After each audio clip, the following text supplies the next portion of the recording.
நிதி ஆய்ந்த நிதி தெரிந்த ஒரு மந்திரியின் கீழ் உட்கார்ந்து பேசுகிறோம்னா என்பதான் பெரிய மகிழ்ச்சி எனக்கு. இந்த நாட்டில் நிதி மந்திரி என்பதெல்லாம் யாருன்னா, யாராவது நிதி சார்ந்து கேள்வி கேட்டா is there anybody to answer the question அப்படி சொல்லி பாட்டில் தோணும் தண்ணி குடிக்கிற அளவு தான் நாங்கள் பார்த்துருக்கோம் இதுவரையும் ஒன்றிய அரசு நிதியமைச்சரா. அப்படி இல்லாம பணம் வராத பொழுதும் இவ்வளவு சிறப்பாக இத்தனை செயல் நடந்து நம்முடைய வள்ளுவ ஆசானை இவ்வளவு பெரிய விழா எடுத்து கொண்டாடுவதற்கு ஒரு கருத்தரங்கம் நடத்தி அந்த கருத்தரங்கத்தில் குரலும் அறிந்து நிதியும் அறிந்த ஒரு தலைவர் இருப்பது என்பது பெரிய மகிழ்ச்சி. திருக்குறள் போல ஒரு அட்வைஸ் பண்ற புத்தகம் இல்லை. எப்ப பார்த்தாலும் நச்சு நச்சு நீ இதை செய் இதை செய்யாத, இப்படி நடந்துக்க இப்படி நடந்துக்காத, பொய் சொல்லாத, திருடாத, அடுத்த பொருளுக்கு ஆசைப்படாத, ஒழுங்கா நிர்வாகம் பண்ணு, ஆட்சி ஒழுங்கா நடத்து, வரி வாங்காத, பொண்டாட்டியை நல்லா வச்சுக்க, புருஷனை நல்லா பார்த்துக்க அப்படின்னு 133 குறள் வந்து என்னன்னா 133 அதிகாரமும் பூரா அட்வைஸ் தான். ஒரு மிகப்பெரிய நீதி நூல். அந்த நீதி நூலை தமிழர்கள் மிகப்பெரிய இலக்கியமாக கொண்டாடி கொண்டே இருக்கிறார்கள் 2000 ஆண்டு காலமா. உலகத்துல தலைவர் யாருமே யாரையும் திட்ட முடியாது. பெரியார் ஒருத்தர் தான் ஏற மேடை பூரா திட்டினார். அவ்வளவு பேரையும் கீழே உட்கார்ந்து சிரிச்சுக்கிட்டே இருந்தான். ஏன்னா அவனுக்கு தெரியும் அவர் திட்டுறது நம்மள நேரடியா இல்ல, நம்முடைய நல்வாழ்வுக்காக. அதனாலதான் எல்லாரையும் தலைவர்னு சொன்ன தமிழன் தன்னை திட்டின பெரியாரை மட்டும் தந்தைனா. அவர் தந்தை, அவர் நம்மளை திட்டலாம். அவர் யாருக்கா திட்டாரு? எனக்காக தான் திட்டாரு. அவர் சொல்றது கேட்டா நான் என்னாவேன், நல்லா இருப்பேன். அப்படி எப்படி வந்து திட்டிய தலைவரை தந்தையாக ஆக்கினானோ தமிழன், அப்படி தனக்கு அறிவுரை சொல்ல நூலை இலக்கியமாக ஆக்கினான். டெலிவிஷனுக்கு போனா எய்தாப்ல யார் வருவா? 3 மக்கு வருவாங்க. நாங்க ஒரே ஒரு ஆளு. அந்த 3 பேர் மக்குன்னு தெரியாத மக்கு. அந்த மக்கு என்ன சொல்லுவான்? பொய்யா சொல்லுவான். அவ்வளவும் பொய் சொல்லுவான். எல்லாம் வாட்ஸ்அப் செய்தியா சொல்லுவான். அவன்லாம் எப்படி அறத்தோட வாழ்றவன் ஆவான்? அவனுக்குலாம் அறம் இல்லைன்னு நமக்கு தெரியுமே. ஆனாலும் அவனுக்கும் அறத்தோட வாழ்ற ஒரு வாய்ப்பு இருக்கு. நல்லவர் சொல்றாரு. என்ன தெரியுமா? அவன்கிட்ட சொல்றாரு, அவனுக்கு நீ அறத்தோட ஒண்ணுமே செய்ய வேணாண்டா, பொய்யாமை பொய்யாமை இருக்கிறாரு. 2 தடவை திருப்பி திருப்பி பொய்யாமை பொய்யாமை இருந்தா என்ன, நீ எந்த அறமும் செய்யாமைங்கிறாரு. நீ பொய் மட்டும் சொல்லாம இருந்தா போதும் அப்படின்னு. நான் போகும்பொழுது நான் நினைச்சுக்குவேன், ரொம்ப எளிதா வெறும் பொய் சொல்லாம இருந்தா போதும் சொல்றாங்களே, அந்த அறத்தை கூட அவர் செய்வது இல்லையேன்னு. தொடர்ந்து பிள்ளைகள் படிப்பதை பற்றி பேசிக் கொண்டிருப்பதற்குல்ல, முந்தா நாள் 75,000 அரசு உதவி பெறும் பள்ளி பிள்ளைகளுக்கு மாதம் 1000 ரூபாய் திட்டத்தை நீட்டிப்போம்னு சொன்னது இருக்கு இல்லையா, அதுதான் மிகப்பெரிய அறம் நான் நினைக்கிறேன். வெளியூர்ல நடக்குது, பொன்விழா நடக்கும், நம்மளாம் இருக்குமான்னு தெரியலன்னு. ஐயா கண்டிப்பா இருப்போம். நம்ம பெரியார் மாதிரி 95 வயசு 98 வயசு இருந்து இருக்கவே உயிரெல்லாம் வாங்கிட்டு தான் போகணும் நான் உறுதியா சொல்லுவேன். நானே இருக்கவே எந்த செயலும் செய்யாத நான் இருக்கும்போது இவ்வளவு சிறந்த செயலை செய்யற நம் முதல்வரும் இருப்பார். முக்கடல் கூடும் குமரி முனையில் வள்ளுவம் போற்றும் வெள்ளி விழாவை இத்தனை சிறப்பாக நடத்தி கொண்டிருக்கும் தமிழ்நாடு அரசின் இந்த விழாவில் பங்கேற்க வாய்ப்பு கிடைத்ததில் பெருமகிழ்ச்சி கொள்கிறேன். கிட்டத்தட்ட காலையில் 8:45 மணிக்கு நான் வந்தேன். 8:45 மணிக்கு வந்து இப்போ ஒரு 3.25 மணி நேரம் 3.5 மணி நேரம் இன்னொரு 1 மணி நேரம் இருக்கு. 4 மணி நேரம் வந்து ஒரு திரையரங்கம் இல்லாமல் நான் இருந்த ஒரே ஒரு அரங்கம் இந்த அரங்கம் தான். திரையரங்கத்தில் மட்டும் இருந்திருக்கேன். அப்படி 4 மணி நேரம் 3 மணி நேரமாக நான் என்ன யோசிச்சிருந்தேன்னா, ஒரு அடிக்கடி பின்னாடி திரும்பி பார்த்துட்டே இருந்தேன்.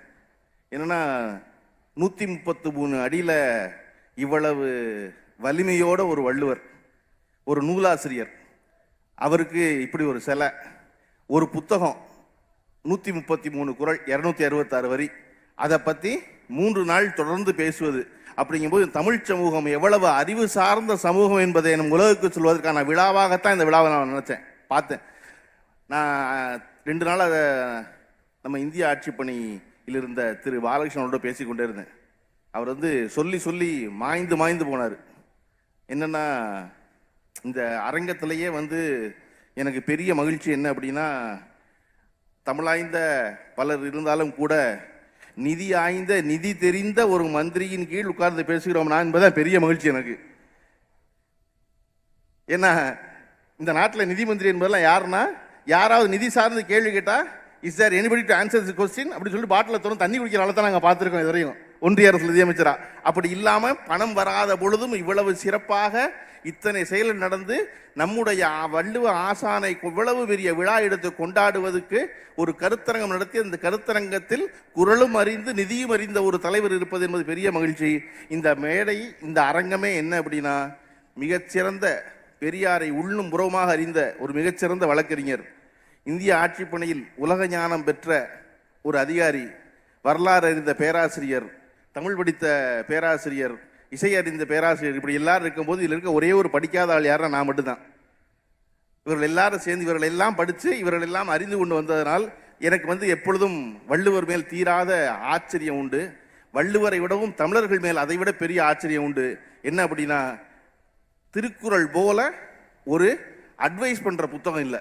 எப்ப பார்த்தாலும் நச்சு நச்சுன்னு இதை இதை செய்யாத, இப்படி நடந்துக்க, இப்படி நடந்துக்காத, பொய் சொல்லாத, திருடாத, அடுத்த பொருளுக்கு ஆசைப்படாத, ஒழுங்கா நிர்வாகம் பண்ணு, ஆட்சி ஒழுங்கா நடத்து, வரி வாங்காத, பொண்டாட்டியை நல்லா வச்சுக்க, புருஷனை நல்லா பார்த்துக்க அப்படின்னு 133 குறள் வந்து என்னன்னா 133 அதிகாரமும் பூரா அட்வைஸ் தான்.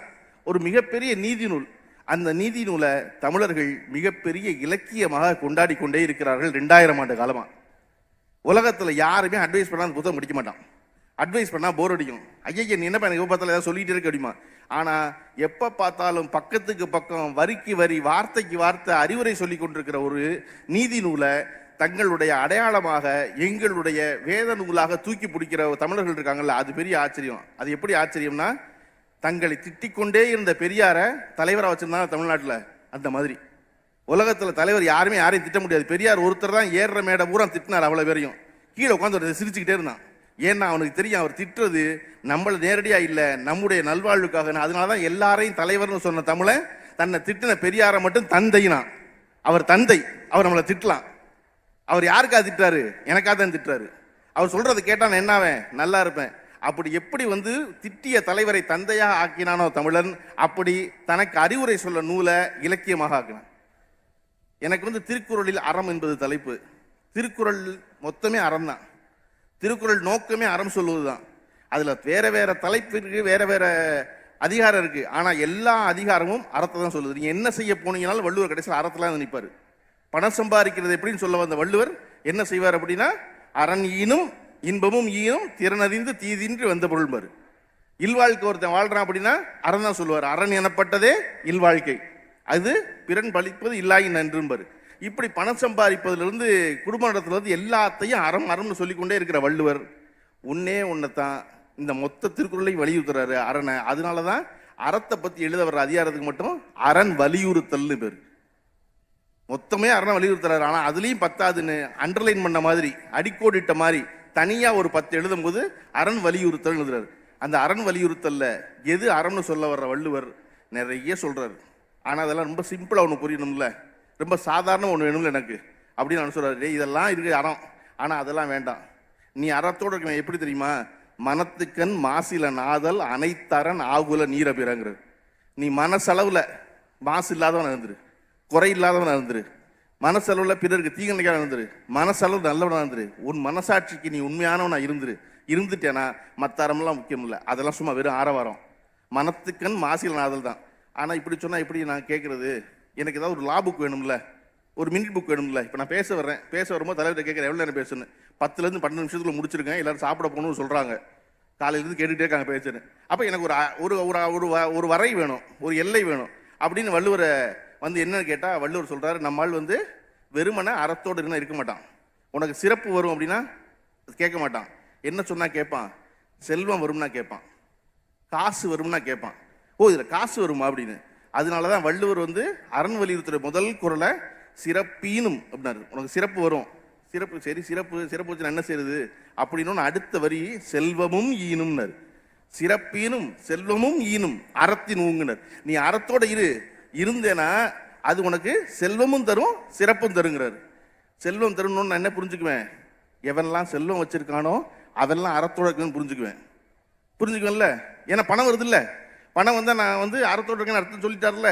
உடனே என்ன வச்சுக்குவேன்? யார் வச்சிருக்கானோ அவன் அறத்தோடு இருக்கவன். அந்த காரை ஓட்டுறவன் அறம் இல்லாதவனா? இப்ப இந்த உலகத்துல பெருமணம் சம்பாதிச்சவன் பயன்படுத்தி நுகர்ந்து பணம் கொடுத்து வாங்கி குப்பையா ஆக்குறனா அறத்தோடு இருக்கவன். அந்த குப்பையெல்லாம் அல்ற ஒரு துப்புரவு தொழிலை அறம் இல்லாதவனா? ஐயோ அவன் இப்படி தப்பா புரிஞ்சுக்கிட்டு இருக்க போறாங்க அப்படின்னு நினைச்சு வள்ளுவர் அவசரமா சொல்றாரு, ஒருத்தன் பல்லக்கில் உட்கார்ந்துருக்கான், ஒருத்தன் தூக்குறான், அதையெல்லாம் அறம்னு நினைச்சுக்காத. அதுக்கு அறத்துக்கு சம்பந்தம் இல்லை. எது அரண வலியுறுத்த வந்து வள்ளுவர் பைபிள்ல தப்பா புரிஞ்சுக்குவான்னு உடனே சொல்றாரு. பல்லக்க தூக்குற ஒருத்தன், உட்கார்ந்துருக்கவன் ஒருத்தன், உன்னை உட்கார்ந்துருக்கவன் அறத்தோடு இருப்பான்னு நினைப்பான். அப்படி இல்லை, அது அர்த்தம் புரிஞ்சுக்காதங்கிறாரு. என்னப்பா ஒரே குழப்பமா இருக்கு, இப்ப எதுப்பா அறம் அப்படின்னு கேட்டா வள்ளுவர் இன்னும் எளிமையாக 4 சொல்றாரு. அழுக்காறு, அவா, வெகுளி, இன்னாச்சொல். இது 4 இல்லாம இருந்துரு. இது 4 இல்லாம இருந்தா நீ வந்து அறத்தோடு இருக்க அர்த்தம். அழுக்காறு பொறாம, அவா பிறல் புல் பேர் ஆசை, வெகுளி கோபம், இன்னா சொல் கடுஞ்சொல், இது நாளும் இல்லாமல் இருந்தா நீ அறத்தோடு இருப்பதுன்னு அர்த்தம் ஆகுது. இது மட்டும்தான் அறமா? அறத்தில் அதிகாரத்தில் சொல்றது மட்டும்தான் அறமா அப்படின்னா நம்ம அதை இன்றைய காலகட்டத்தோடு பேராசிரியர் கருணானந்தம் அவர்கள் சொன்னது போல ஒன்று யோசிச்சு பார்க்கணும். நான் இந்த நிகழ்ச்சியில் ஏன் பெரிதும் மகிழ்கிறேன், எதனால் மகிழ்கிறேன் அப்படின்னா, ஒரு 2000 வருஷத்துக்கு முன்னாடி எழுதப்பட்ட ஒரு புத்தகம், ஒரு நூல். அதற்கு இந்த நாட்டை ஆட்சி புரிந்த ஒரு தமிழறிஞர் 50 ஆண்டு கால கனவு. சொல்லப்போனால் இது வெள்ளி விழா இல்லை, ஒரு வகையில் இது பொன் விழாவும் கூட. இந்த எண்ணம் துவங்கிய நாளிலிருந்து இது 50வது வருடம் இல்லையா? அது நிறைவேற 25 ஆண்டு கால விடாமுயற்சி, 25 ஆண்டு காலமாக சிலையாக இருக்கிறார். அப்போது ஒரு 50 ஆண்டு காலம், 50 ஆண்டு காலமாக இருக்கிற வள்ளுவரை ஏன் கொண்டாடிட்டே இருக்கோம் அப்படின்னா, நம்ம தமிழ்த்தாய் வாழ்த்துல எல்லாரும் ஒரே கேட்டுருப்பீங்க. என்ன வரினா, உன் சீரிழமை திறம் வியந்து செயல் மறந்து வாழ்த்துதுமே. என் தமிழ்த்தாய் 2000 வருஷ தாய், இவ்வளவு நாளா இருக்காவ. அப்படி இருக்க ஒருத்தி சீரிழமை திறம் வியந்தான். இன்னைக்கு இளமையோட இருக்காளா? எப்படி இருப்பா? 2000 வருஷ தமிழ்த்தாய் வயசா இருக்கும்ல, கிளவி ஆயிருப்பாள்ல, ஆயா ஆயிருப்பாள்ல, தோல் சுங்கிட்டு இருக்கும்ல, பல்லு போயிருக்கும்ல. ஆனாலும் அவளுடைய சீரிழமை திறமையந்து செயல் மறந்து வாழ்த்துறோம் நம்ம. ஏன்னா 2000 வருஷம் எழுதினார் வள்ளுவர், எப்பொருள் யார் யார் வாய் கேட்பேனும் அப்பொருள் மெய்ப்பொருள் காண்பது அறிவுன்னு சொன்னது 2000 வருஷம் கழிச்சு குறுக்க ஒரு ஆள் வைக்காம, துபாஷி வைக்காம எனக்கு நேரடியா புரியுது. எப்பொருள் புரியுது, யார் யார் வாய் கேட்பேனும் புரியுது, அப்பொருள் புரியுது, மெய்ப்பொருள் புரியுது, காண்பது அறிவு. அப்ப 2000 வருஷம் முன்னாடி எழுதிட்டு போனது, என் தாத்தா எழுதுனது எனக்கு நேரடியா புரியுதுங்கும் போது, அதனாலதான் என் மொழி சீரிழமை திறமையந்து செயல் மறந்து வாழ்த்துதுமே. எத்தனை வருஷம் ஆனாலும் அது இளமையோட இருந்துகிட்டே திரும்ப திரும்ப. அப்படி இருக்கிற இந்த வள்ளுவருக்கு நம்ம விழா எடுக்கிறோம். நான் பெரிதும் மகிழ்வது, நம்முடைய முதல்வர் அவர்கள் தன்னுடைய தலைவர், தன்னுடைய தந்தை வைத்திருந்த சிலைக்கு ஒரு வெள்ளி விழா காண இவ்வளவு பெரிய திருவிழா எல்லாரும் கூட்டினது. எதனால மகிழ்கிறேன் அப்படின்னா, நீங்க அமைச்சர்கள்லாம் இருக்கீங்க, எல்லாருக்கும் பணி இருக்கு, வேற வேற வேலைகள் இருக்கீங்க. என்னைய மாதிரி, செந்தலை கௌதமன் ஐயா மாதிரி, அருள்மொழி அக்கா மாதிரி ஆளுங்க தான் டெலிவிஷனுக்கு போவோம் பேசுறதுக்கு.